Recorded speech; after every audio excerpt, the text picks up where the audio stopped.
मुख्य उद्देश्य है सांबादिक सम्मेलन कर मुख्य उद्देश्य है आम समाज जो वार्ता एकता भातृभाव भाईचारा एवं समस्त सहयोग हाथ बढ़ावा यही वार्ता जमी समस्त पाखे पहुँच पार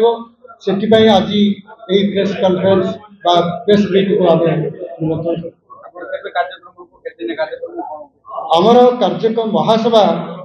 आसंता डिसेम्बर 21 और 22 अंधपसरा रोड तिरुमला गार्डन ठारे अनुष्ठित ओडिशार 120 पेंठ